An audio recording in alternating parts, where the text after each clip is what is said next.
Hello guys, সবাইকে নমস্কার। আজকে আমি মুগ ডাল রান্না করে দেখাবো। এই জন্য রাইস কুকারে আমি মুগ ডাল সিদ্ধ বসিয়ে দিয়েছি।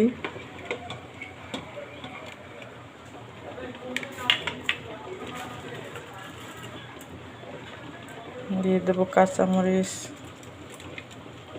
খালি করে রেখেছিলাম সেটা দিয়ে দিলাম।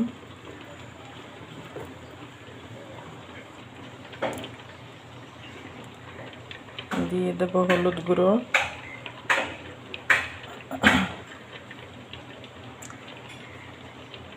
পরিমাণ মতো লবণ,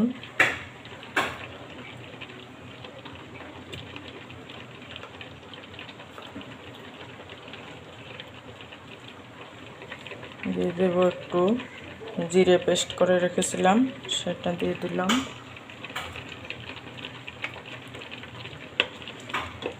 এখন একটু নাড়াচাড়া দিয়ে দেবো।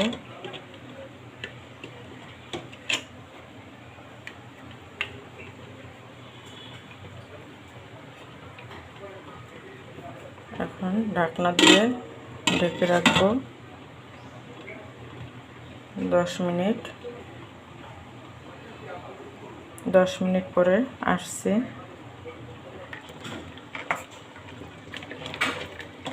মুগ ডালটা সিদ্ধ হয়ে গেছে।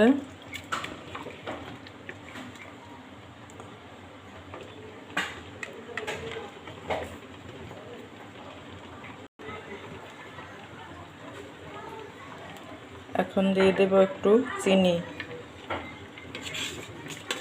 চিনিটা দিলে স্বাদ ভালো হয়, যে কষকষ একটা ভাব আছে না, ওইটা দূর হয়ে যায়।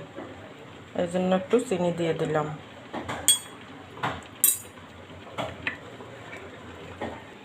এখন আমি ডাল সম্বার দেব। এই জন্য চুলাতে একটা কড়াই বসিয়ে দিলাম, চুলাটা অন করে দিলাম। এখন দিয়ে দেব সাদা তেল।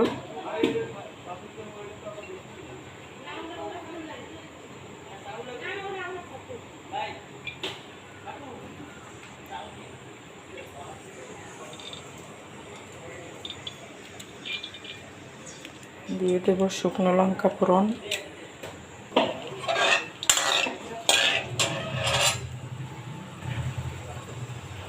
কিছু নারকেল কুচা করে রেখেছিলাম ওকে দেব। তোমরা চাইলে দিতেও পারো, নাও দিতে পারো, আমার কাছে একটু ভালো লাগে।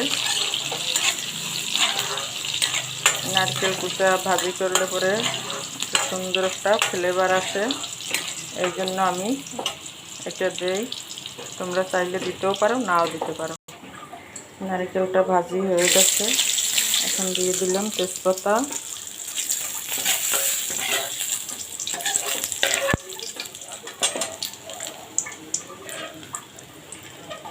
জিরে ফোড়ন, গোটা জিরে,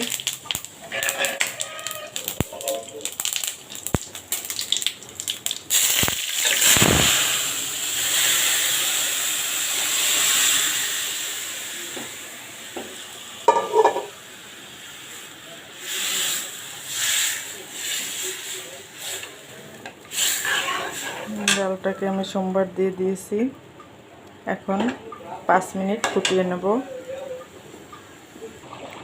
ফিরে এলাম 5 মিনিট পরে। ডালটা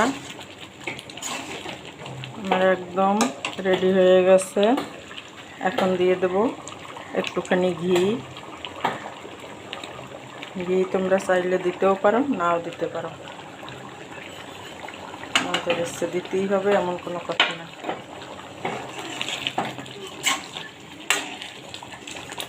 দেখো বন্ধুরা, ডালটা এরকম করে যদি তোমরা রান্না করে খেয়ে দেখো, দেখবে অনেক ভালো লাগে। নিরামিষ মুগ ডাল রান্না আমার খুবই পছন্দ। তোমরা এরকম করে খেয়ে দেখো। এরকম করে রান্না করে খেয়ে আমাকে কমেন্ট করে জানাবে কেমন লাগলো। আজকে এ পর্যন্তই, দেখা হবে পরের ভিডিওতে।